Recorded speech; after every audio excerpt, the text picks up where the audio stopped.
Guru Tattva, yeah. Guru Tattva is like Paramatma Tattva, Bhagavat Tattva. You know the 4 stages of bhakti that we have heard, mindless, struggling with the mind, intelligence, and at the heart level. Um, they they they are pertain to different levels of consciousness. So in the mindless, in the first stage, when our consciousness is so blunt, not tuned, it's more like a mindless one. We don't really care much about Guru Tattva like that. And with the struggling mind in the second stage, it's more like we struggle to understand what Guru Tattva means because our consciousness is still in a disturbed state. So that's the second state. In the third state, we tend to stabilize and get anchored to Guru Tattva, which belongs to the third stage, because we will try to understand the Guru Tattva on the basis of Tattva, not so much emotionally, which comes and goes, but based on the Tattva. That comes to the third category of understanding of Guru Tattva. And the fourth one is Acharya Bhajans. Yeah. The fourth understanding of Guru Tattva is Acharya Chaitya Vapusam Swabhaktim Avaktaha. Acharya Chaitya Vapusam. Acharya Chaitya Vapusam Swabhaktim Vinakti. Like externally, Sri Guru is there and we hear the Vani. And the internal correlation, the internal representation of the Guru Tattva is Chaitya Guru, Paramatma. So in that fourth stage, Guru Tattva is not a mental adjustment anymore. And it is not just based on Tattva only, but it's pretty much ingrained within us. Within us, like Chaitya Guru, Paramatma is within that. So those are the different levels of understanding of Guru Tattva. So as we were singing the bhajan of Gurudev Kripa Bindudiya, I was just thinking how within few moments those bhajans have the potency to bring us from that level to this level of where they are, the acharyas are so potent. It really sets the mood for the nama, for the katha. Dear devotees, is Srimad Bhagavatam, Bhagavat Pravaha. But when it comes to the pure devotees, it's very... So, yeah, we will enter into the Bhagavat Pravaham, the last session of the last canto, Bhagavata Pravaham, today. So, entering into the Bhagavata Pravaham, we are externally entering, and it will remain internally from the next session on. It's not going anywhere. So, Bhagavat Pravaham, what did we hear so far? Overview of Srimad Bhagavatam. Thank you, Mataji. With Gurudev Kripa Bindudiya, it feels like, Pranam mantra. Thank you. Yeah. Om Ajnanatimirandasya Jnananjanashalakaya Chakshurunmilitam Yena Tasmai Shri Gurave Namah. Shri Chaitanya Manobhishtam Stapitam Yena Bhutale Swayam Rupa Kadamahyam Dadati Swapadantikam Vandeham Shri Gurum Shri Utapadakamalam Shri Gurum Vaishnavamscha Shri Rupam Sakrajatam Sahakana Raghunadhanvitam Tam Sajiva Sadvaitam Savadhutam Parijana Sahitam Krishna Chaitanya Devam Shri Radha Krishna Padan Sahagana Lalita Shri Vishakhanvitamscha He Krishna Karuna Sindhu Dinabandhu Jagatpate Gopesa Gopika Kanta Radha Kanta Namostute Tapta Kanchana Gaurangi Radhe Vrindavaneshwari Vrishabhanusute Devi Pranamami Hari Priye Vancha Kalpatarubhyascha Kripa Sindhubhyevacha Patitanam Pavanebhyo Vaishnavebhyo Namo Namah Jai Shri Krishna Chaitanya Prabhu Nityananda Shri Advaita Gadadhara Shri Vasadi Gaura Bhakta Vrinda Ki Jai Hare Krishna Krishna Krishna Hare Hare Hare Rama Rama Rama Hare Hare Krishna Krishna Krishna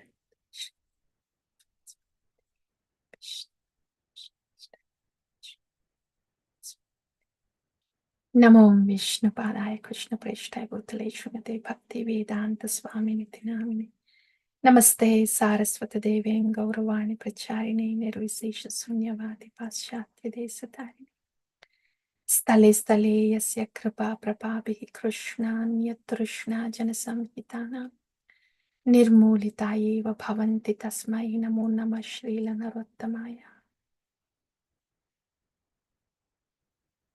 Ainanda Tanuchakinkaram Patitamam Vishami Bhavambudo Kripaya Tava Pada Pankajastita Dhuli Sadrisham Vichintaya Nayanam Galadashrudharaya Vadanam Gadaruddhaya Gira Ulakair Nichitair Vapukada Tavanama Grahani Bhavish Yugaitam Nimishena Chakshusha Pravashyat Shunyaitam Jagat Sarvam Govinda Virahi Mukham Karoti Vachalam Pangum Langaite Girim Yat Kripatam Aham Vande Shri Gurum Dinatarinam Paramananda Madhavam Shri Chaitanya Dev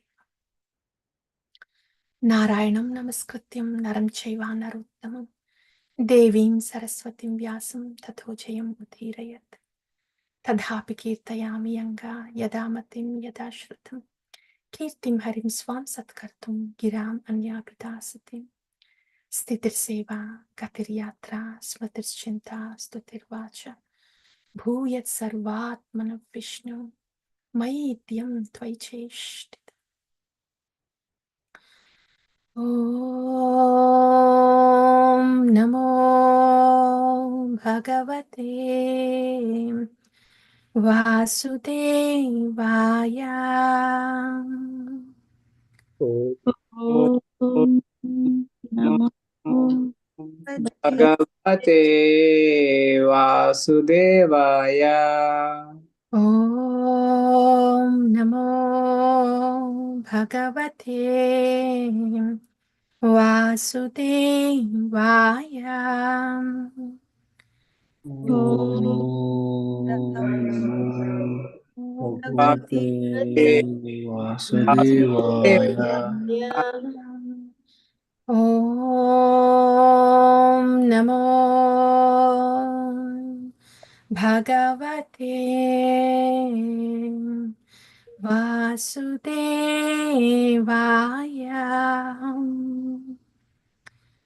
Namo Bhagavate Bhagavate Vasudevaya Vasudevaya.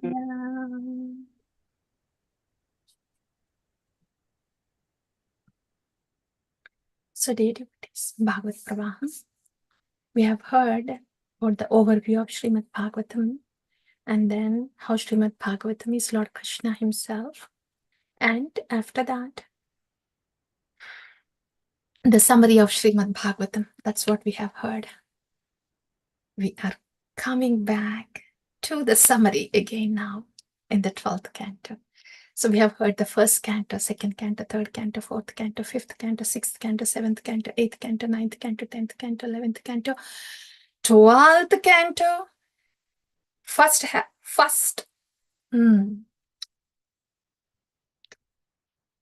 part of the third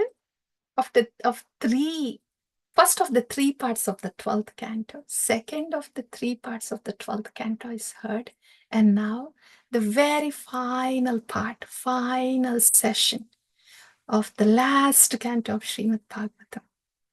today. So that last part is Srimad Bhagavatam, overview of Srimad Bhagavatam again, and the glories of Srimad Bhagavatam. So in the 12th canto, we heard about how Parikshit Maharaj passed away, and then Markandeya Rishi's Charita. And now we are going to hear Srimad Bhagavatam overview and the glories of Srimad Bhagavatam. That's what we are going to hear, dear devotees. So before hearing the overview of Srimad Bhagavatam, Suta Goswami explains different paraphernalia of the Lord. That's very nice, actually. So first, in the 12th canto, after explaining the Markandeya Purana, Suta Goswami explains the Virat Rupa. We have heard about Virat Rupa anyway, right? So Virat Rupa is the feet are the Sudras, and abdomen, the Vaishyas, and the shoulders, the Kshatriyas, and the head, the Brahmanas, and the 14 planetary systems. All that Virat Rupa, that we have heard. After that, he explains, upon Shaunak Rishi's inquiry, Suta Goswami explains about what different paraphernalia of the Lord signifies. The Kaustuba gem, right? That Kaustuba gem on the chest of the Lord, that signifies the Jiva, Jiva Tattva, Jiva, and the, Kaustuba gem and Srivatsa mark. The Srivatsa mark, the effulgence, represents the effulgence from the Jiva. Okay? And the garland that the Lord wears represent the multicolored garland that the Lord wears represents different modes. Okay? And the yellow dhoti that the Lord wears represents different Vedic parameters, when they sing the Vedas, Vedic parameters. And the Panchajanya, the conch shell, represents the water. Sudarshana Chakra represents the fire. And the helmet, it says that it represents the Brahmaloka. And the umbrella of the Lord, that represents the spiritual world. Yeah. And Lakshmi Devi represents the internal potency. Garuda represents the Vedas. And the throne that the Lord sits is the mode of goodness throne. That's where the Lord sits upon. And also it is said, the soul, purification of the soul begins with initiation. Yeah. And a soul's sinful reactions are washed away through service. And the lotus flower that is held by the Lord represents his opulences, and the chamaras that are waved on either side of the Lord represent the religion and faith. Yeah. So like this, different paraphernalia on the Lord. Yeah, the shark earrings, they represent, one is Sankhya and the other one is Yoga. So in this way, the form of the Lord, and especially the paraphernalia of the Lord and the associates of the Lord, what do they represent? We understood. And also, there are 8 Dwarapalakas, starting with Nanda Sunanda, 8 of them. They represent 8 Ashtasiddhis. So this is a description that was given. Beautiful. And after that, now we will be hearing about the overview of Srimad Bhagavatam. Okay. So we'll go to the overview of Srimad Bhagavatam. Before going to the overview, Padma Purana. Padma Purana very beautifully explained how Srimad Bhagavatam is the Lord himself. Like the deity stands on the altar. Yeah. Srimad Bhagavatam is also a deity. That's what Padma Purana explains. Padau yadiyo pradamadvitiyo trutiya turiyo katitau yaduru nabhistada panchamayeva sashtau bhujantaram doryugalam tadanyo kantastu rajan navamau yadiyo dasa mukharavindam dasamah prapullam lalatapattam. This is Ekadaso Lalatapattam Shiropitu Dvadasa Eva Bhati. So this is the description Padma Purana gives about Srimad Bhagavatam. So when we go to the slides now, a PowerPoint presentation, we want to see that in this format. So the first and second cantos, they are like the lotus feet of the Lord. And third and fourth are like the thighs of the Lord. And fifth is navel of the Lord. Sixth is chest of the Lord. Bhujantaram is chest. Dor yugalam tadanyo. The seventh and eighth are the shoulders of the Lord. And ninth is shankam, like neck of the Lord. And mukharavindam dasamah prapullam. 10th canto is like the lotus face of the Lord. And Lalatapattam is 11th canto. And 12th canto is Sirashu, the crown of the Lord. So this is the form of the Lord in Srimad Bhagavatam. And Srimad Bhagavatam, it needs to be heard in that sequence also, starting from the lotus feet, starting from the material creation, Sarga, Visarga, like that. So now that we have heard from Padma Purana how Srimad Bhagavatam is different transcendental limbs of the Lord, now we want to hear different subject matters presented in the Srimad Bhagavatam. So through this, we will cover the overview of Srimad Bhagavatam. Then it will stay very well. It will be nicely packed and will sit here. So what are the 10 subject matters of Srimad Bhagavatam? Atra sargo visargascha sthanam poshanamutayam manvantara ishanukada nirodho muktirashrayaha. 10 subject matters. Atra sargo visargascha. Sarga, primary creation. Visarga, secondary creation. Okay. First canto is more like an introduction. In the second canto, the Sarga topic starts. And Visarga also starts there. A little definition of that. And third and fourth canto, up until fifth canto, the Visarga continues. The second half of the fifth canto, Atra Sargo Visargascha, Sthanam. Sthanam comes in the fifth canto, second half of fifth canto. Poshana, sixth canto. Sthanam, Poshanam, Utaya. Utaya, seventh canto. Manvantara, eighth canto. Ishanukada, ninth canto. Why Ishanukada in the ninth canto? Because the Isha, the Lord, in the Sun dynasty and Moon dynasty, those pastimes are mentioned there in the ninth canto. That's why Ishanukada, ninth canto. And Ashraya, 10th canto. Manvantara, Ishanukada, Nirodho, Muktirashya.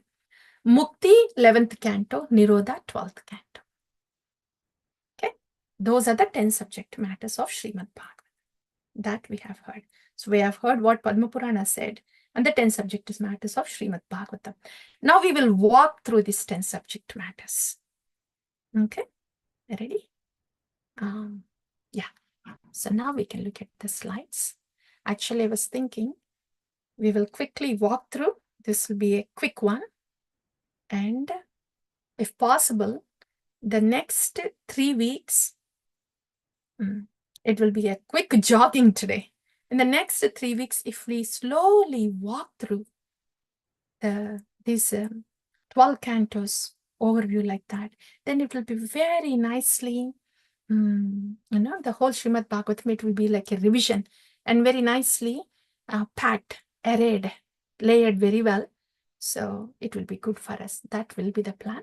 But now, yes, we will quickly jog through the 12 cantos of Srimad Bhagavatam overview, the slides. Now you can check for yourself, dear devotees, how much you remember.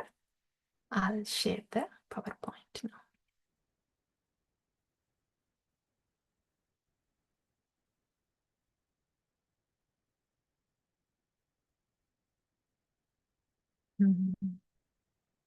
Yes, summary and glories of Srimad Bhagavatam.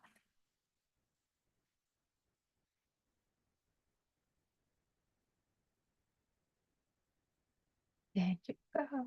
We have discussed all that. Now we are here. Okay. Ready? Canto 1, 2, 3. Okay. Actually, these slides are written here. And I think next week when we come back, I will show you our original slides. Maybe you will be able to recall better, but we can go ahead with the overview now. Canto 1. I'll tell you in the story format. That might be better. Here, just the words are enumerated, but I'll tell you in the, we'll hear it in the story format. Okay. In Srimad Bhagavatam, in the first canto, after the 3 slokas of prelude, then the sages of Naimisharanya, the 6 questions and the answers. Okay, that's the first part of the first canto. And after that, the question goes with, where Parikshit, the sages would ask about the Srimad Bhagavatam. So that will bring us to the second topic. After the questions of the sages in the Naimisharanya, 6 questions and answers, next topic would be Narada Vyasa Samvada, explaining the appearance of Srimad Bhagavatam. And that proceeds further with the opening of the Srimad Bhagavatam, Ashwadhama releasing Brahmastra. And then comes the prayers of Arjuna and Uttara, followed by Queen Kunti. And Lord Krishna is requested to stay in Hastinapura for some more time. And then it will be time for Bhishma Deva to have darshan of the Lord before he leaves the body. And after giving darshan to Bhishma Deva, after Bhishma's prayers, then Lord comes back to Hastinapura. Then the Hastinapura Vasis, they offer the prayers, and then Lord heads to Dwaraka. And there the Dwaraka Vasis, they offer their prayers too. Meanwhile, Parikshit is born and he is enthroned after the Pandavas retire, and Kali enters the kingdom of Parikshit Maharaj, and Parikshit Maharaj chastises Kali. Later on, he receives curse from the Brahmana boy, and then he goes to the bank of river Ganga and awaits the arrival of Sukadeva Goswami for the start of Srimad Bhagavatam, to hear Bhagavat Katha from Sukadeva Goswami. That's first canto. Okay. And as Sukadeva Goswami starts speaking,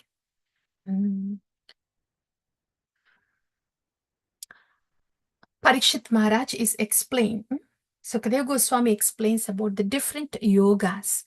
Even before the yogas, different kinds of meditations. First, about the Virat Rupa. For those who cannot understand the concept, spiritual, understand the spiritual form of the Lord, So Virat Rupa concept is explained. So meditation on the Virat Rupa and the worship of the demigods, they were explained. And after that, Bhakti Yoga is also explained after Ashtanga Yoga. And then Sukadeva Goswami explains how Bhakti Yoga is topmost when compared to the yogas that he has just explained. That's the first section of the second canto. And the second section would be Brahma Narada Samvada. Here, the discussion, here the first and second subject matters of Srimad Bhagavatam, Sarga and Visarga starts here. In the Narada and Brahma Samvada, Sarga and Visarga, introduction of Sarga and Visarga happens in the second canto in the Narada Brahma Samvada. And Chaturshloki Bhagavatam is also here during Narada Brahma Samvada. Okay. And this brings us to the next canto, that's third canto. In the third canto, when Parikshit Maharaj asks about the details of Sarga Visarga, it opens, third canto opens with Uddhava. Because Vidura comes to Uddhava to please, to ask Uddhava about the pastimes of the Lord. Then Uddhava directs Vidura to Maitreya. So in this way, Uddhava Vidura Samvada and Vidura Maitreya Samvada is in the first half of the third canto, the first part of the third canto.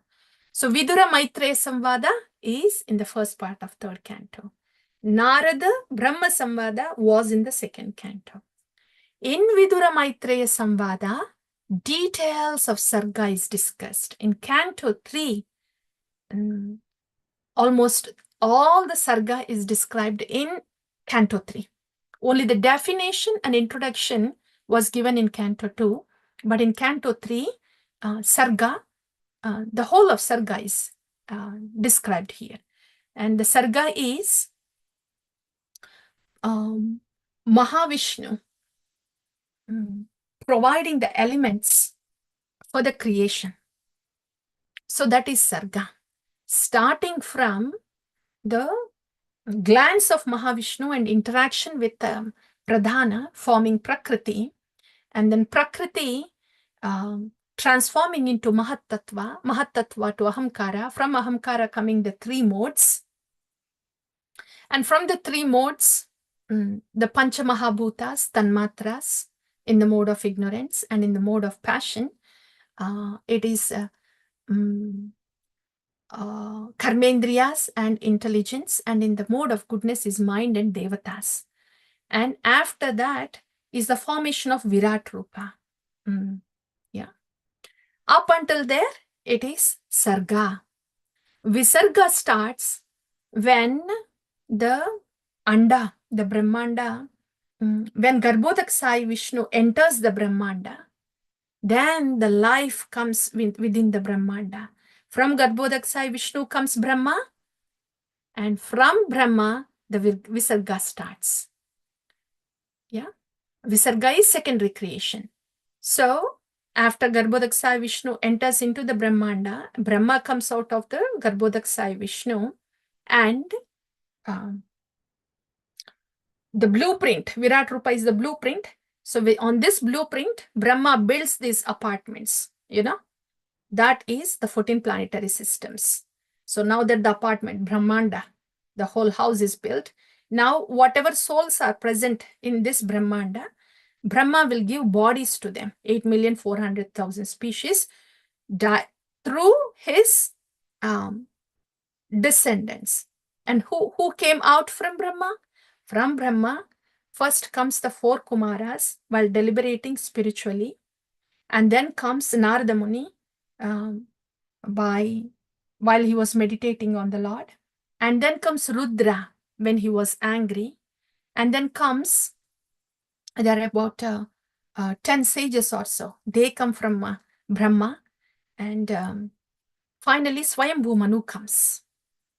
Now that Swayambhu Manu has come, yeah, Visarga has started. Secondary creation has started. When Brahma, when all these sages have come from different parts of Brahma, like from the hand, from the thumb, actually from the hand comes Kratumuni, like that, from different parts of the body of Brahma, many sages come. But directly from him, Swayambhu Manu, Shatarupa, they come. So they're the first progenitors. Yeah. Now Visarga is going to start actively. It means procreation is going to start actively to give the bodies to all the souls in the Brahmanda. So Swayambhu Manu, Shatarupa. Okay. Now Swayambhu Manu is ready. Yeah, he's the progenitor, right? But the earth is not there. Earth was sunken somewhere down deep into the muddy waters. So to pick that earth up, Varaha had to come. So that's why third canto has Varaha, Lord Varaha's pastimes. And when Varaha is coming, he has to fight with Hiranyaksha. So that's why the story of Hiranyaksha, Jaya Vijaya, and the description of Vaikunta, everything comes in the second part of the third canto during the description of the pastimes of Varaha, the Vaikunta, Jaya Vijaya pastimes. So there the fighting of Hiranyaksha is described. And coming to the third part of the third canto. Now that Swayambhu Manu and Shatarupa are there, their children are Devahuti, Akuti, Prasuti, Uttanapada, Priyavrata. From these five, all these predecessors, their descendants come. They fill the fourth canto up until the fifth canto. So how does that happen? Devahuti, first daughter. Devahuti had about 10, about I think nine daughters or so, and the 10 is Kapila. So that's why the third part of third canto is Lord Kapila's teachings. Devahuti getting married to Kardama Muni, and then their married life, and then Lord Kapila's birth, and Kardama Muni going to the forest. So Lord Kapila's teachings are present in the third canto. Detailed description of bhakti is present in third canto, in Lord Kapila's teachings. Bhakti in different modes, from sadhana bhakti till raga bhakti, everything in detail in Lord Kapila's teachings. That's third canto. Also, about the details of the time and embryology, and how a baby is born in a womb and goes through those changes. All those are present in the teachings of Kapila in the third canto. And there, that is Devahuti. And now comes Akuti and Prasuti, the other two daughters. Their descendants are described here in the canto 4, in the first part of canto 4. Prasuti's daughter is Sati. When Sati is coming into the picture, this is why Daksha Yajna is described here. Because Prasuti's daughter is Sati, and Sati Charita has come here. So in this way, Daksha Yajna is in the first part of the canto 4. So in this way, Devahuti, Akuti, Prasuti, their descendants, there are many and important of them were discussed. Now in the second part of the fourth canto, starts Uttanapada's descendants. So Uttanapada had two sons. Dhruva is the son of Uttanapada. So Dhruva Charita is in the second part of fourth canto because he's son of the Uttanapada. And from Dhruva, all the descendants come. Anga, Vena, Prithu, Prachina Barhichit Prachetas. All of them are from Uttanapada. They all occupy the fourth canto. Yeah. Prachetas and Lord Shiva's Rudra Gita comes here in Prachetas. Prithu Maharaj, glorious Prithu Maharaj, how he squeezed Bhumi Devi to bring out all the jewels. All those pastimes are here in Prithu Maharaj. And Prachina Barhishit, he was enlightened by Narada Muni. And Prachetas, they were enlightened by Lord Shiva, and after that, Narada Muni also. Up until here, Uttanapada's descendants are covered. So the last one that is left over now is Priyavrata, because 3 daughters are covered, and Uttanapada's descendants are also covered so far. And now here, Pracheta's son is Daksha. It's not mentioned here, but he is also coming under those descendants. And now Canto 5 is Priyavrata. He is the son of, the last son of Swayambhu Manu. Priyavrata and his ruling and how he cloned himself. And he became the second sun, S-U-N, Surya Deva. So there is no darkness on the planet Earth at all. So that's one of the pastimes of Priyavrata, and how he divided the whole Bhumandala into 7 oceans and 7 islands. That is all in the Priyavrata Charita. And he had these sons, and all his sons were given each island. So the descendants of Priyavrata are Agnidra, Nabhi. Rishabhadeva is the incarnation of the Lord. And King Bharata. King Bharata is described here. He is also under the lineage, in the lineage of Priyavrata. So with this first half of the 5th canto, all the descendants of the Swayambhu Manu are described. The 3 daughters, 2 sons, and their descendants, which constitute Visarga. Because these were the big progenitors. And they had multiple sons, multiple daughters. And here, as we heard here, Prachetas and Daksha. Daksha was like, he's a super progenitor. And from him came many daughters who gave birth to different species. Serpents, birds, and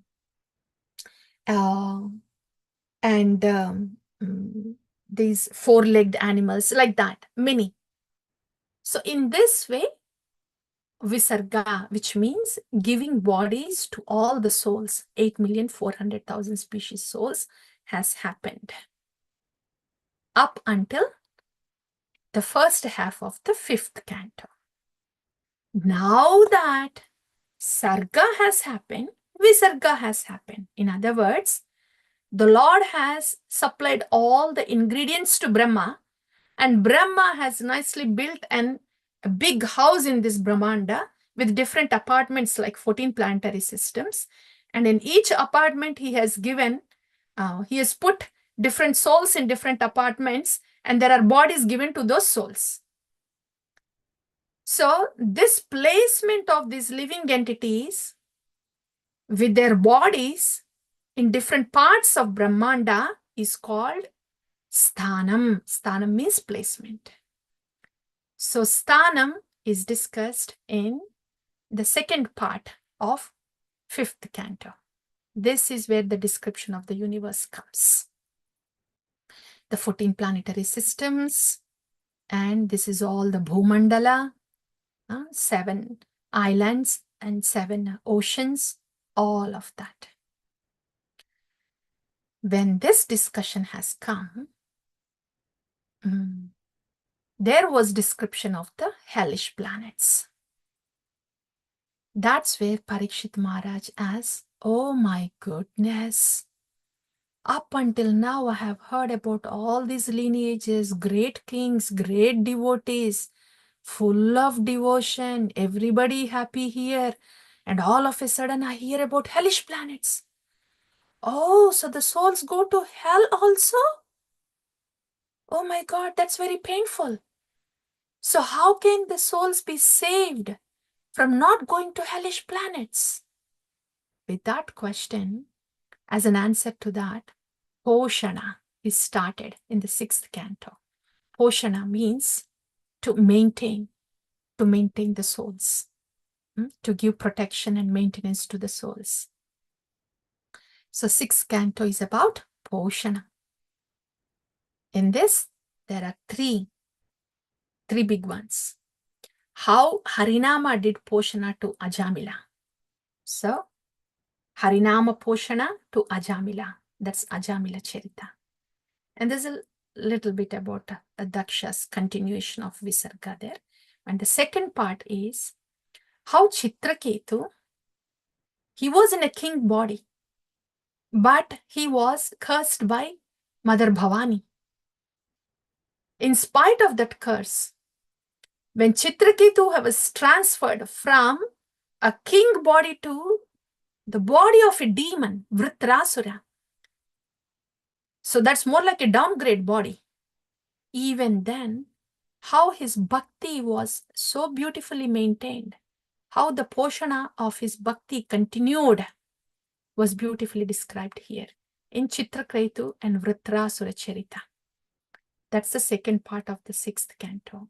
Very beautiful prayers of Vritrasura. And the last third part is Indra and Diti. How both Diti and Indra, how both of them were nicely benefited, maintained. Their Ratam was maintained just because both of them worshipped Lord Vishnu. So this indicates, this is to show how Lord Vishnu or Krishna, how the bhakti of Lord Vishnu or Krishna, or the Nama of the Lord does give poshana, maintenance to the living entities. And it is always auspicious to the jivas. So that's poshana. Okay, dear devotees. And now, sthanam poshana utaya. We have covered half of Srimad Bhagavatam, the rest half now. After sthanam and poshana comes utaya. Utaya is the natural proclivity of a soul. Is it a demoniac one or is it a divine one? Yeah.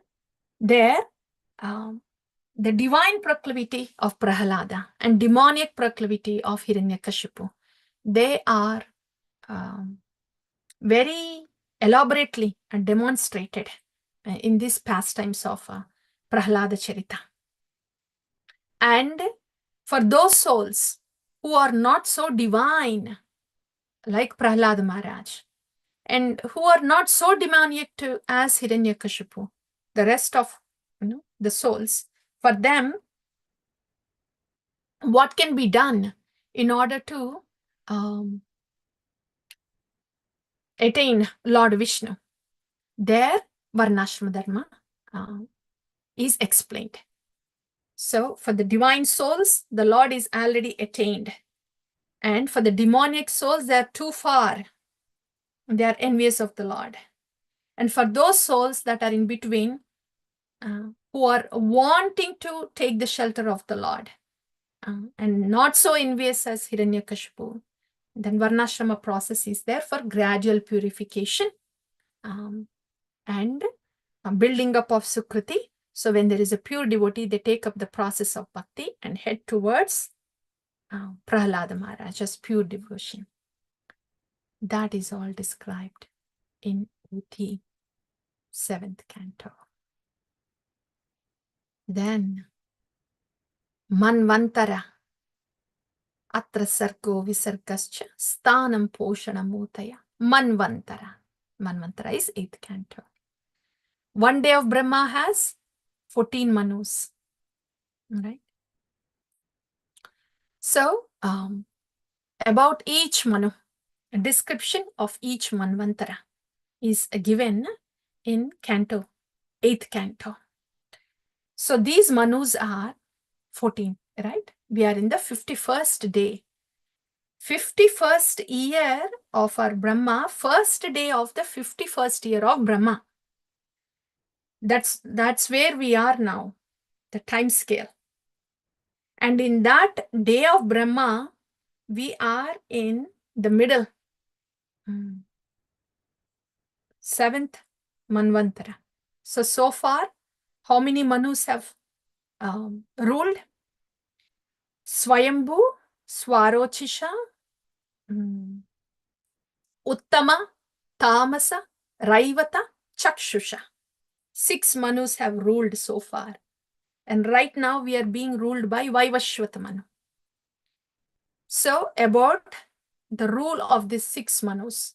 About Swayambhu Manu, Swarochisha Manu, they were already described, the descendants, up until these cantos.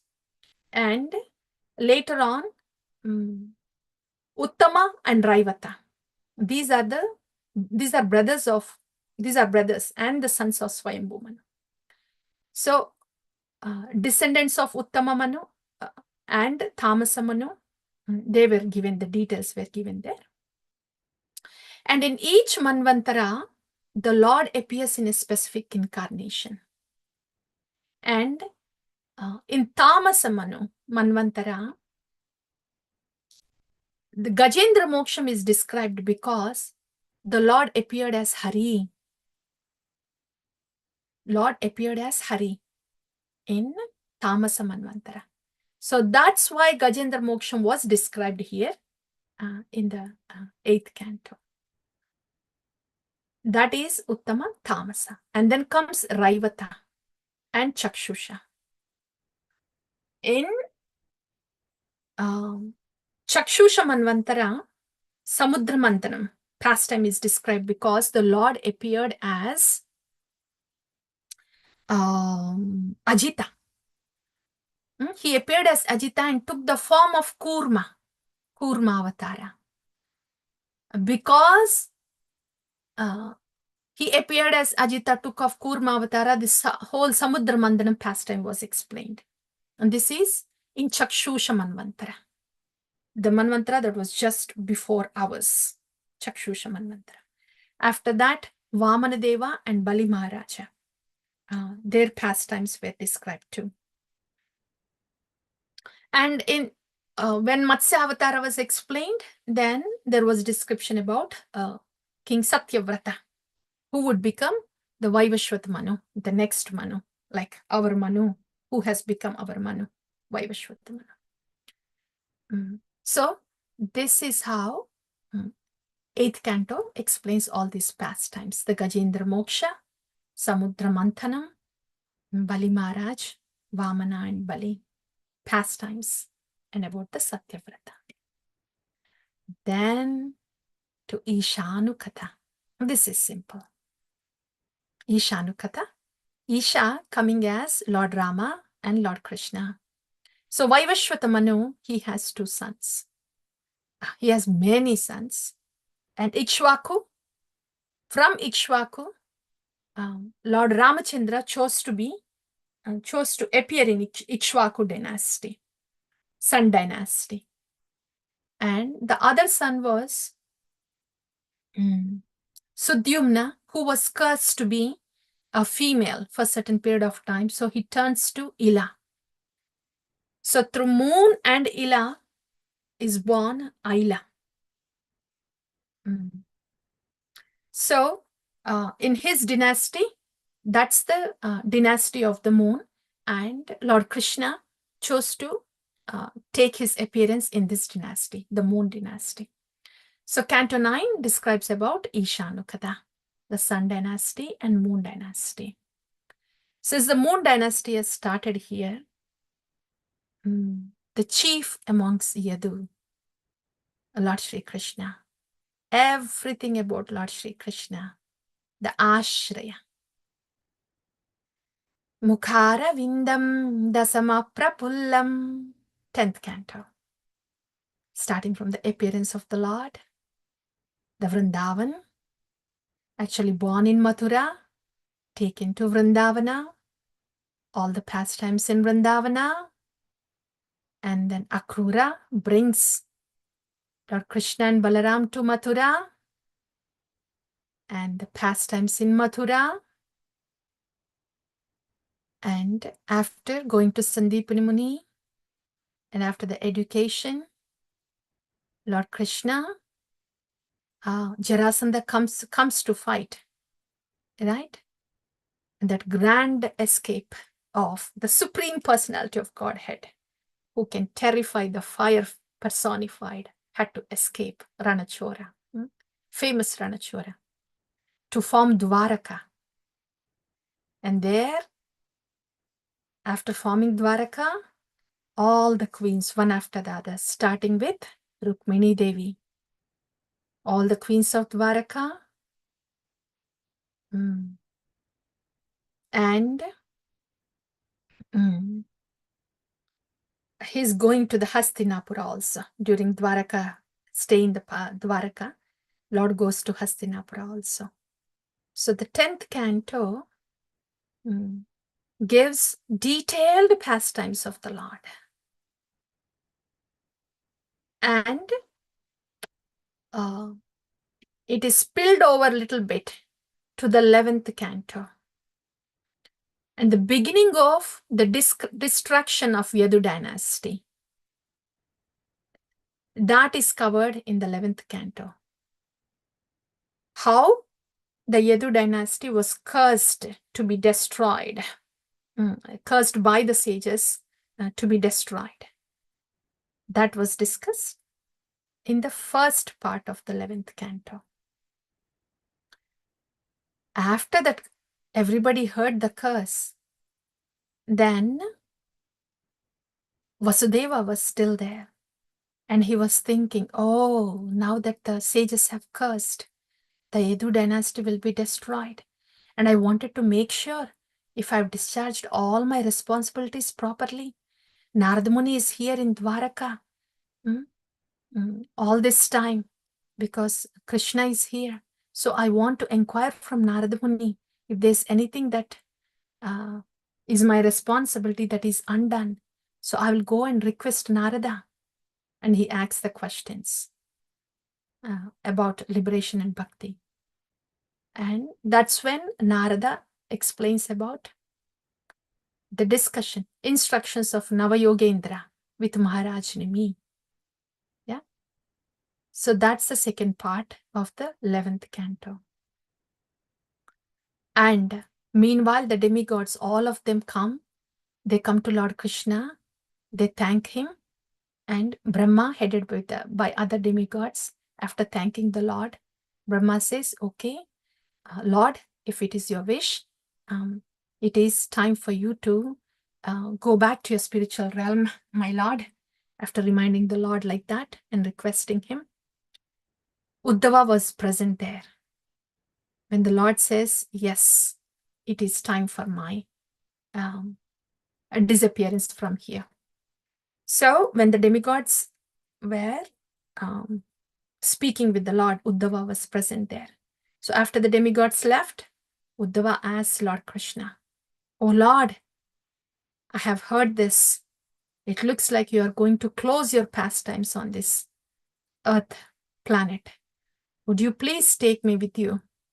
And then the Lord says, oh Uddhava, I have something for you here, some service for you here while I'm gone.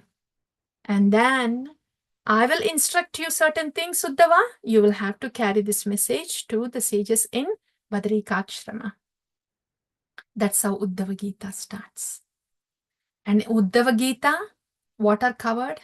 Starting from the 24 gurus, which is the logic, nyaya of Shad Darshan. That was discussed first. And that is followed by the Sankhya Yoga, Ashtanga Yoga, Karma Kanda, Varnashrama Dharma, deity worship, Jnana Yoga, Karma Yoga, Bhakti Yoga again and again. All these topics were covered in Uddhava Gita. And after Uddhava leaves Lord Krishna for the second time, because he comes in between and had to go back again, then Maushala Leela.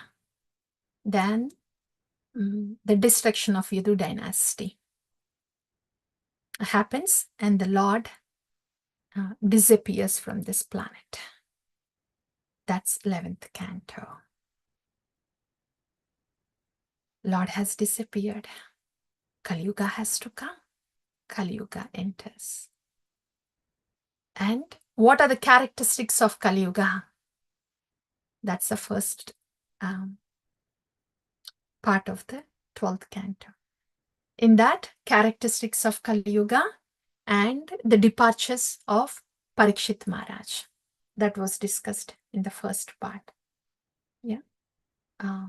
After that, the 4 kinds of distractions. Because this is Nirodha. The subject matter is Nirodha. So 4 kinds of Nirodhas. That is also discussed.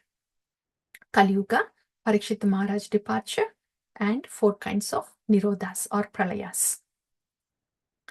And the second part, last, in the last session, we heard about Vedic division and Markandeya Charita. And today we are hearing about the overview and glories of Srimad Bhagavatam. So, back to our starting point, dear devotees, but with the whole Srimad Bhagavatam with us. So that's the overview of Srimad Bhagavatam. We will not go into this. This is a detailed one. And this is what we are hoping to cover, a little detail, 3 or 4 cantos at a time. But that's the overview for us today. And now the glories. Yes, dear devotees. So now we will hear the glories of Krishna Katha and the glories of Srimad Bhagavatam. Why are they separate like that? Glories of Krishna Katha and Srimad Bhagavatam. They are not necessarily separate. But this is the time to glorify Srimad Bhagavatam and to relish. So, Suta Goswami starts to speak the glories of Srimad Bhagavatam, Krishna Katha. And here, when Suta Goswami, this is glories of hearing Krishna Katha or Krishna Nama also. Krishna Katha and Krishna Nama. The potency of Krishna Nama. This is Yad Bibeti Swayam Bhayam. Apanna Samsritam Ghoram Yannama Vivasho Grinhan. Tada Sadhyo Vimucheta Yad Bibeti Swayam Bhayam. That's describing the potency of the Nama. Apanna Samsritam Ghoram Yannama Vivasho Grinhan. When the Nama is taken in Vivasha, even unconsciously, like Ajamila, Apanna Samsritam Ghoram. This very Ghoram, dangerous ocean of modes is crossed over just even when the Harinama is taken unconsciously, like Ajamila. Yannama Vivasho Grunan. Tada Sadhyo Vimucheta. Sadhyo, very quickly Vimucheta, liberation is attained. Like Ajamila. He's a live example, right? In Srimad Bhagavatam. Yad Bhibeti Swayam Bhayam. Holy name, he terrorizes the terror personified. It means it makes one so fearless. This is just with Nama Abhasa. Nama Abhasa means when the Nama is being uttered, the holy name of the Lord is being uttered, there is nothing else in the mind. And the Nama is coming out from deep within. These are the 2 things. Nothing else in the mind. And the Nama is coming out from deep within. See, for example, when somebody walks, when they're taking stairs, and if they happen to slip a step, and in that in that moment, we don't think of anything. We just go Krishna like that. Right? And when we are driving speed, when we have to put a hard stop, we have to brake in order to avoid accident or so. So at that time, it's just an involuntary calling out, Krishna, like that. So at that moment, there is nothing in our mind. And that calling out is like we scream. That's what Ajamila did. So that is Namabhasa. So when our chanting is like that, when there is nothing in the mind, and we call out like that, that's Namabhasa. And that can give the liberation as it came to Ajamila. That's one glory mentioned. And this is the other one, dear devotees, beautiful one. So far we heard even the unconscious chanting, which is Namabhasa, can get us over the material modes and give us the liberation. And the second one is Sankityamano Bhagavan Anantaha Shrutanubhavo Vyasanam hi pumsam Pravishya Chittam Vidunoti Asesham Yatha Tamo Arko Apram Ivati Vataham Sankityamano Bhagavan Anantaha. When we do the Sankirtana of Bhagavan, who is Ananta, who is infinite, present everywhere. When we do the Sankirtana has two meanings.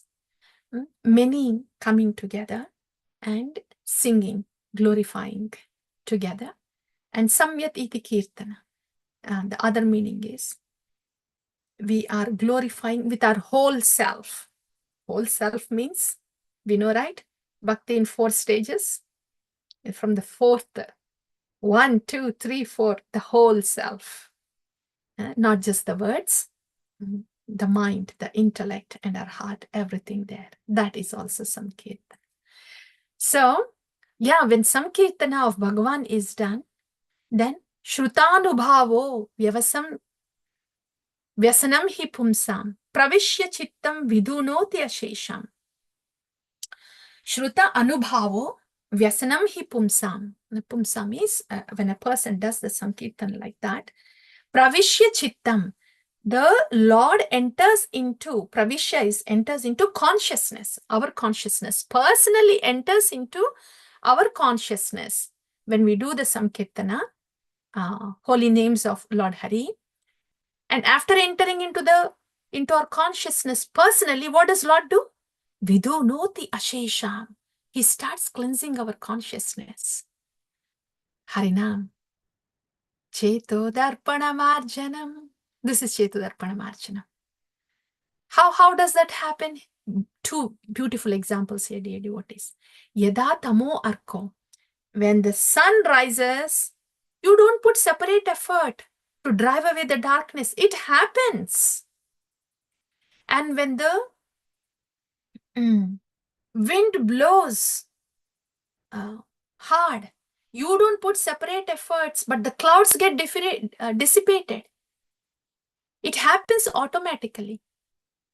So, as the darkness goes away automatically when the sun rises, when the Harinam is chanted, the darkness of our modes also, they get dissipated automatically.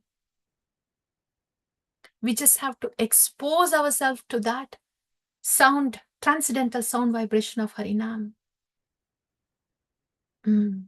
So that because it is Maduram Madhurupyopi, Mangalam Mangalepyopi, Pavanam Pavanepyopi. Because it's very pure. It's very pure. We don't have to do anything artificial when we are doing the Harinam. We simply have to be with the Harinam, hear the Harinam, and the Harinam does the rest. Like as the sun rises, the darkness goes away. And when the Harinam, the most potent purifying thing, is acting on the soul, it wakes up the soul. And as the waking up of the soul happens, then the modes will be dissipated. So that's the potency of Harinam. And Mm. Now, so after describing glory of the Nama, now the glories of Krishna Katha. What's the difference, dear devotees? Is there any difference between Krishna Nama and Krishna Katha? It's like this. If Krishna Nama, if Krishna Katha, see, like Srimad Bhagavatam, yeah? Srimad Bhagavatam has cantos, chapters, and the pages, book, right? Like that.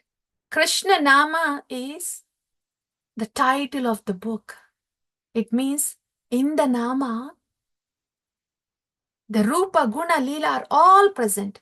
In the title of the book, the whole book is present, which means the cantos and chapters and the substance of the book is all present in the title.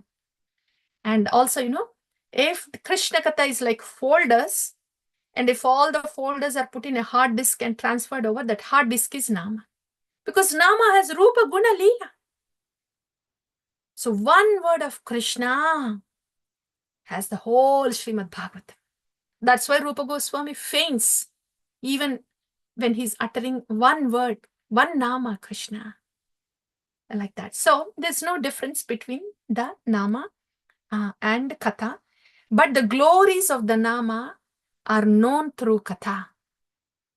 That's why Katha is like Srimati Radharani. Krishna Katha is like Srimati Radharani. Krishna Nama is Lord Krishna himself. They go together. Yeah. So now the glories of Krishna Katha. What is the specialty of Krishna Katha? Tatvag visargo janatagha viplavo yasmin pratishlokam abhaddhavatyapi namani anantasya yashonkitani yat shrinvanti gayanti grananti sadavaha. Tatvag visargo janatagha viplavo. Krishna Katha causes viplava. Viplava is what? A revolution. Revolution in the hearts of misguided. Janata aga viplavo. Aga is sinful. So Krishna Katha causes revolution in the hearts of those who are misguided. Krishna Katha causes revolution in the heart. Spiritual revolution. Very wonderful. And that's why only those words that describe Krishna, the Krishna Katha, they cause a revolution. And what about the other subject matters then? Nayad vachas chitrapadam harir yasho jagat pavitram pragnita karhichit tadvaya samtirdam ushanti manasa nayatra hamsa niramante usikshayaham. Vachas chitrapadam harir yasho. Harir Yasho, the glory of Lord Hari. This Krishna Katha, which is filled with the glories of Lord Hari, is a place for Hamsas, the devotees. And that Katha that is devoid of Harir Yasha, glory of the Lord, is like what? Bhagavatam says that is like a garbage and is a place of crows. Why like that? Because it's a Krishna Katha that causes the spiritual revolution within the hearts. And that's why Krishna Katha is the place for swans. Okay, Krishna Katha causes spiritual transformation. And also, Tadvag visargo janataga viplavo yasmin pratishlokam abhaddhavatyapi. Okay, does Krishna Katha need to be really ornamented well? Presented very well, so it can cause spiritual transformation? Not necessarily. The potency of Krishna Katha is so much when it is transparently conveyed as received through Guru Parampara, even though the speaker is deficit in so many ways and cannot give ornamentation to the Katha, it still has its potency. Srila Prabhupada writes in this particular purport in Srimad Bhagavatam, how he humbly writes that he is very limited in many aspects, but he's still presenting Srimad Bhagavatam because the potency of Krishna Katha is like that. Though the presenter is limited in his or her capacity, when the transparency is maintained, then the potency will be there. Spiritual transformation in the hearts will happen. That is very good. Then how about the karma, the jnana? What about that? Naishkaryamapi achyuta bhava varjitam na shobhate jnanam alam niranjanam kutah punah abhadramishware na cha arpitam karma yadyapi akaranam. This is beautifully describing. First it has described Krishna Katha and how it causes spiritual transformation, revolution in the heart. And so the next question is, then there are other processes also. Don't they cause revolution in the heart? How about Nishkama Karma Yoga? How about Jnana Yoga?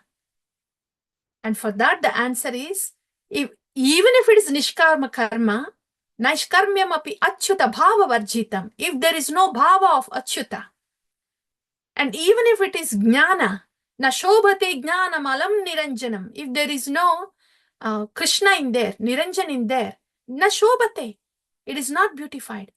If Nishkama Karma is and Jnana Yoga are not coming anyway closer to Krishna Katha, what to speak of karma?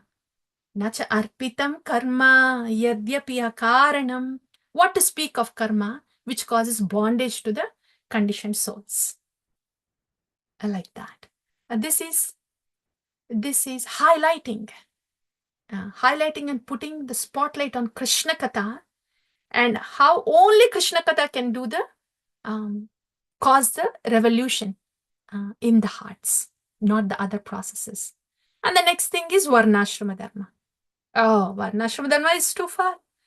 That only gives mundane results.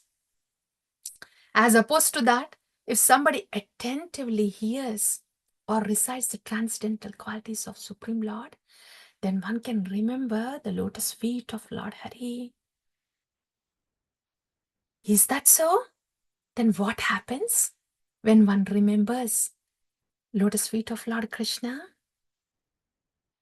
Avismrite Krishna padharavindayo kshinoti abhadrani cha samtanoti sattvasya shuddhim paramatma bhaktim jnanam cha vijnana viraga yuktam. Oh, how beautiful, dear devotees. First it is said, it's only Krishna Katha that will bring revolution in the heart. And then Naishkarma ruled out, Jnana Yoga ruled out, what to speak of karma that entangles ruled out, Varnashrama ruled out. And it's only hearing attentively and reciting about the topics of the Lord, so one can meditate, remember the lotus feet of the Lord. Coming to the point now. Why do we hear Katha? Why do we speak Krishna Katha?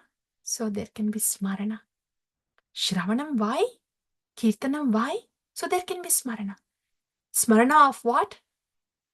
Lotus feet of Lord Krishna. What does that do to us?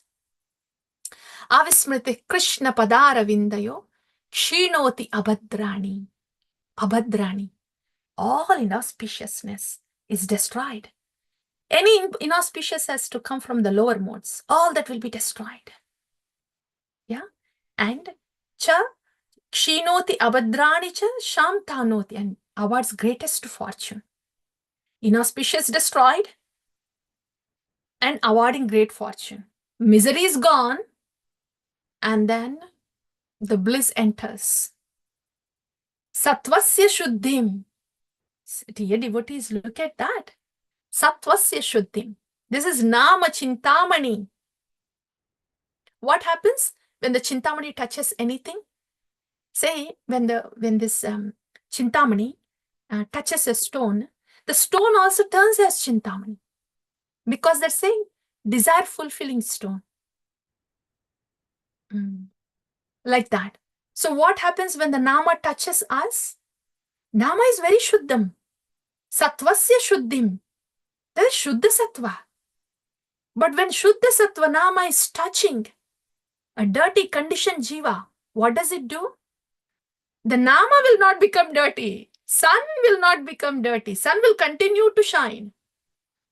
Whoever is dirty will be purified. Look at that glory of Nama, dear devotees. Sattvasya Shuddhim. Not just cleansed. Paramatma Bhaktim. The pure devotional service is given. Jnanam cha vijnana viraga yuktam. And how is it testified? Viraga. Viraga is, there is no raga. The beautiful detachment from everything material, mind. The detachment comes along with knowledge and realization. All this happens with remembrance of Lord Krishna's lotus feet. And when does that happen, dear devotees? Practically, it happens during the Harinama and of course in Krishna Katha. Yeah, these are the effects. So that's Sukadev, Suta Goswami. Now he says, okay, so those are the glories of Krishna Katha. And now this is about Srimad Bhagavatam. That's he says that after speaking the glories, etat vah katitam vipraha kadaniyoro karmanaha mahatmyam vasudevasya sarva shubha vinashanam. Both for the speaker and for the hearer, you and me, you all and me, all of us, we are fortunate because this Bhagavatam, Katha of Krishna, Sarva Shubha Vinashanam, destroys all inauspiciousness. So this is the glory of Krishna Katha, which will lead us to the meditation on the lotus feet of Lord Krishna. Right, dear devotees? Next question. We hear Nityam Bhagavata Sevya. How many times can we read the whole Srimad Bhagavatam book? Whole Srimad Bhagavatam, first canto to 12th canto. How many times can we read in a day? You're thinking, am I asking the question right? Raghunath Bhatta Goswami, the whole Bhagavatam, he used to recite not just one time, in three different meters. That's what he was doing the whole day. He used to do the whole Bhagavatam, whole day. But what about us? Can we get some benefit also? Even we can do the whole Bhagavatam from first canto to 12th canto every day. Ya etach shravaya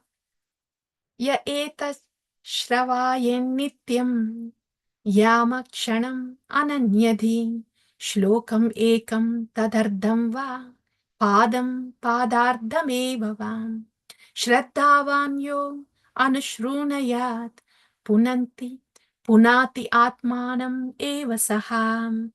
If we can't read one canto, then one chapter. If we can't read one chapter, one shlokam, even one shloka has that potency, and you can do one shlokam, then one padam has that potency. You can do one padam too. When padardam, just one padardam, even the word also has that potency in Srimad Bhagavatam. In other words, everyday Srimad Bhagavatam, at least one sloka. He's just, the glorification is saying even one word has that potency. It causes punati atmanam. It purifies us. Is it true, dear devotees? Or is this exaggeration? It is certainly true. Because prati aksharam, prati shloke, prati akshare, everything in Srimad Bhagavatam, as we heard, from the first canto to 12th canto, is from the lotus feet of the Lord to the crown of the Lord. So everything about Srimad Bhagavatam, every word is potent. And every word from Srimad Bhagavatam reminds us of Krishna. You take any word from any canto. Because it is Srimad Bhagavatam, say if we take from material, Sarga, Visarga, primary creation, secondary creation, it is still related to Krishna. So it will still remind us of Krishna. And that remembering of Krishna is very potent. Punati, it cleanses us. So prati shloke, prati akshare. That's all, dear devotees. And these are the glories of Srimad Bhagavatam. So far we heard the glories of Krishna Katha. These are the glories of Srimad Bhagavatam. I guess I'll just quickly say this since we have come to the very end. Okay, yeah. We have heard about the lotus feet of Lord Hari. That's where it stopped, right? Oh, so the lotus feet of Lord Hari. Remembering the lotus feet of Lord Hari is so powerful that it can cause all these effects. This is wonderful. So how can that happen? There are these many Puranas. So many Puranas. Like 17 main Puranas, right? And Upa Puranas. And they are so big. Look at Skanda Purana. It has 81,000 verses. So can we not go in these Puranas? No. Bhagavatam is very special because it's only in Bhagavatam Krishna, Supreme Personality of Godhead, Krishna Katha, and the qualities of Krishna Katha are narrated, which causes the meditation on the lotus feet of Lord Krishna. So this is why Srimad Bhagavatam is a very distinguished one, though there are many Puranas. And why is it so special? The meditation on the lotus feet of Lord Krishna, why is it so special? There are other demigods also. So why is that meditation so special that it has to bring us to Srimad Bhagavatam?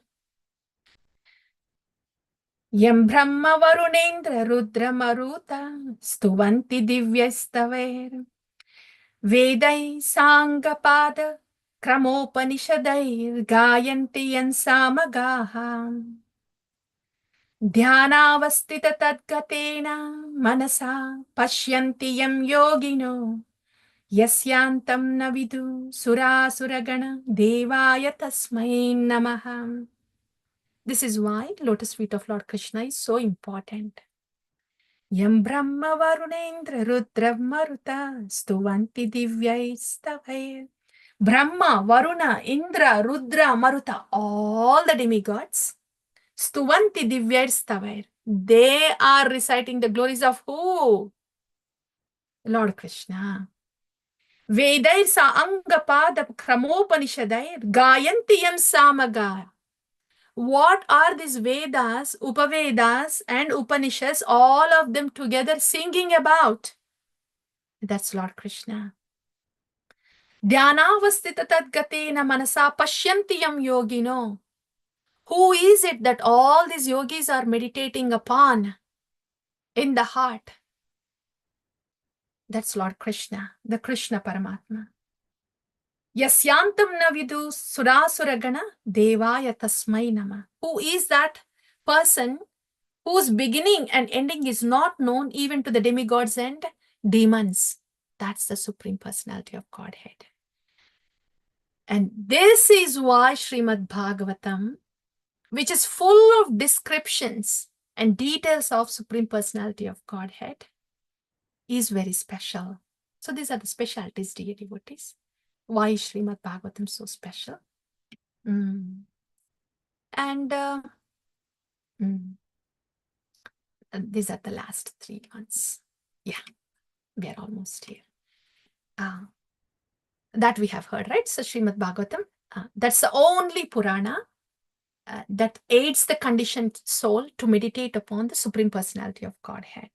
Why not the other demigods? Because all the other demigods also meditate upon the lotus feet of Lord Krishna. And that happens only through Srimad Bhagavatam. And it's also said, other Puranas, they only shine forth as long as great ocean of nectar of Srimad Bhagavatam is not heard. So Srimad Bhagavatam, amongst all the Puranas, the nectarian one is Srimad Bhagavatam. Amongst all the Puranas, the most satisfying one. Yenatma prasidati. That happens only with Srimad Bhagavatam. Why is it like that? Because Srimad Bhagavatam is spoken when Vyasadeva has come to his maturity in his meditation. He already gave all the Vedic literatures, but still he went into depression. That's why Narada Muni had to come and see, oh Vyasadeva, the reason for your depression is you haven't glorified the Lord enough. That's why you should write Srimad Bhagavatam. This is why Srimad Bhagavatam is the most satisfying one to the soul. Only after writing this Srimad Bhagavatam, even Vyasadeva felt satisfied. Up until then, he was not satisfied. That's why Srimad Bhagavatam is the most satisfying one for the soul amongst all the Puranas. And it's most nectarian amongst all the Puranas. Why is it nectarian? Because the source of the nectar, Lord Krishna, and everything about him, the nectar, the Nama, the Rupa, the Guna, Lila, all the qualities of the Lord and pastimes which are full of nectar are present in the Srimad Bhagavatam, not in the other Puranas. That's why Srimad Bhagavatam is the most nectarian. That's why this is most satisfying. And Srimad Bhagavatam is the king, is the greatest of all Puranas. Nimna ganam yada ganga devanam achyuto yada vaishnavanam yada shambhu purananam idam tata. So these are the specialities of Srimad Bhagavatam. Why is Srimad Bhagavatam like that? It's a spotless Purana. Why is it spotless? Dharma projita kaitavo atra paramo nirmatsaranam satam. Because kaitava dharma is pushed away. Dharma artha kama moksha is just kicked away. It's all about pure devotion. That's why this is Amala Purana, Srimad Bhagavatam.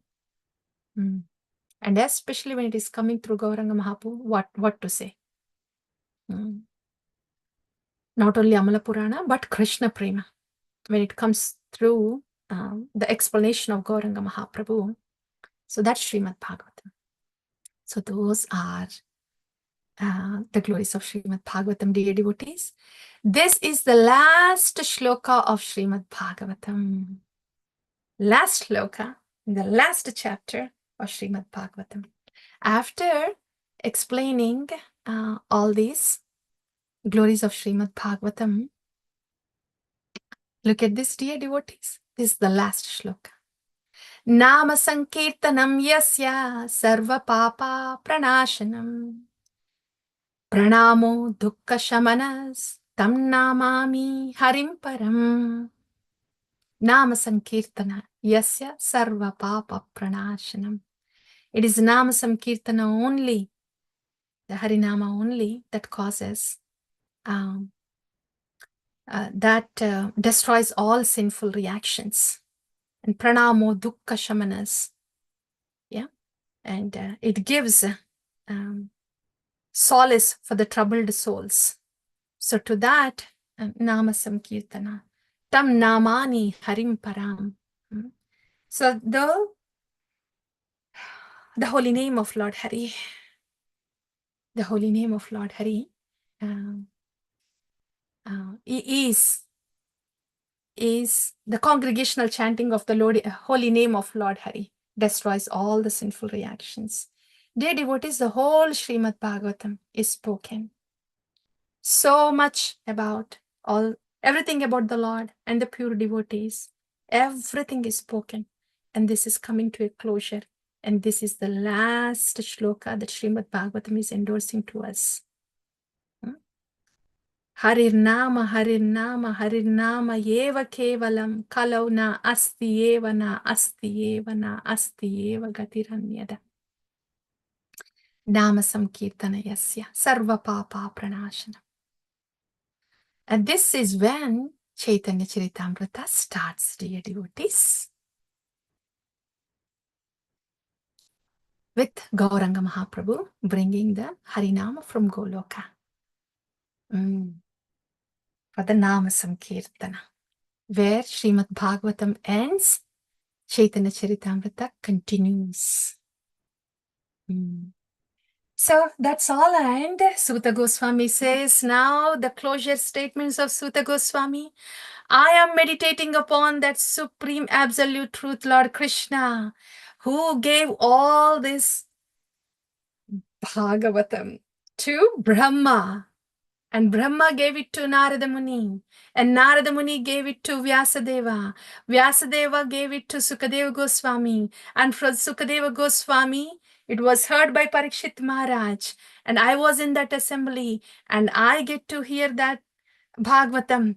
And I had this opportunity to recite this Bhagavatam. So my pranams to everyone, starting from the absolute truth, Lord Shri Krishna, till everybody around here. And Suta Goswami then closes his glorification, Kirtana of Srimad Bhagavatam, offering his obeisances to Lord Krishna. Srimad Bhagavatam ki jaya. Dear devotees, that's Srimad Bhagavatam. And now we will quickly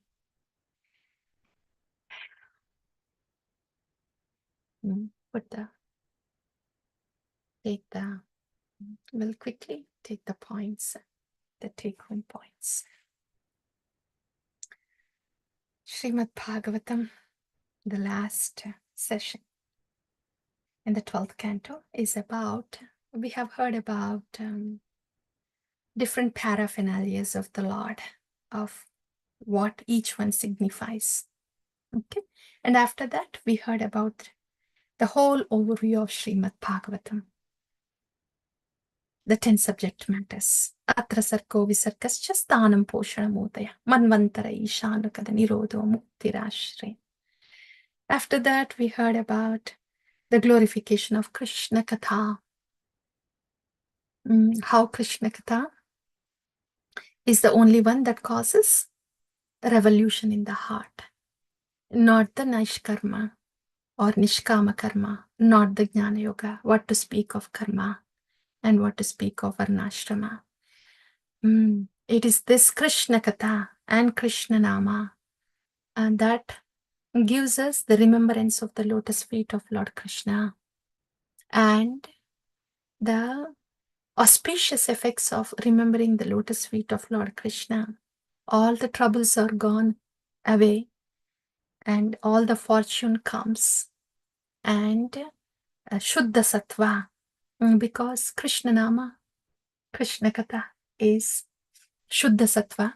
So we are taken to Shuddha Sattva, from the Tamoguna, Rajoguna to Shuddha Sattva. And pure devotional service is given. So Jnana, Vijnana is also given along with beautiful detachment, Viraga. So all these are the effects of meditation upon the lotus feet of Lord Krishna through Krishna Nama and Krishna Katha. And where is this all available?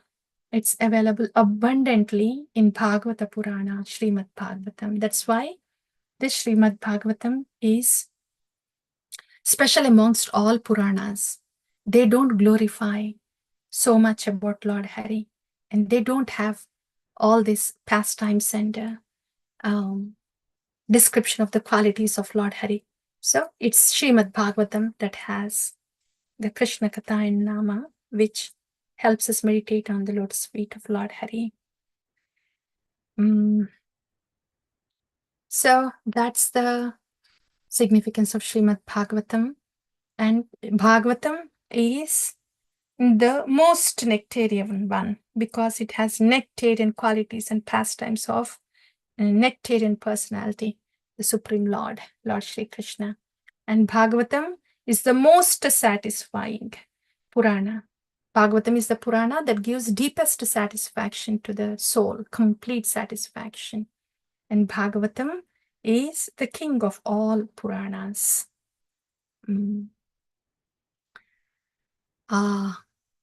And the closure statement is Nama Sankirtana. Oh yeah, why Bhagavatam? Why meditation on the lotus feet of Lord Krishna? Because everybody else, all other demigods also meditate on the lotus feet of Lord Krishna, which Bhagavatam gives to us. And that's why Bhagavatam is significant. And the closure shloka is Nama Sankirtanam Yasya Sarva Papa Pranashanam. It's the Nama Sankirtana of Lord Krishna, Lord Hari, that dispels all the darkness, destroys all the sins, and brings all auspiciousness. Srimad Bhagavatam ki jai. Shri Shri Radha Shyama Sundar Ju ki jai. Srimati Radha Rani ki jai. The whole Guru Parampara ki jai. Samaveda Bhakta Vrinda ki jai. Dear devotees.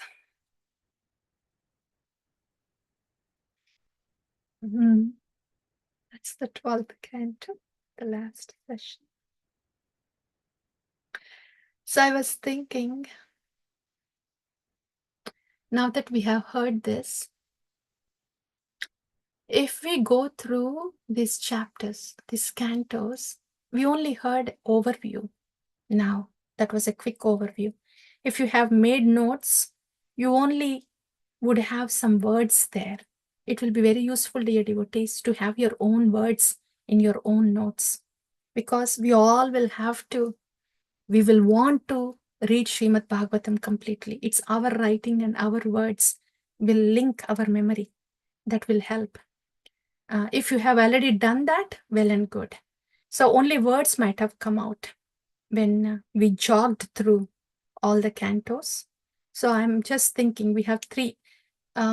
This is November 8th, December 8th. Yeah. So we have, if we do the next 3 weeks, if we walk through the cantos of Srimad Bhagavatam, and for those who are interested, you can make your own notes. This is our final opportunity to make our own notes. So there, you would not just have the words for each canto, but you'll have the divisions and subdivisions like that. So you will have a little more than the words. You will have the content in each canto and chapter. Will have some content there that can be helpful. So we could do that in the next 3 weeks. Then it will be very nicely packed in here.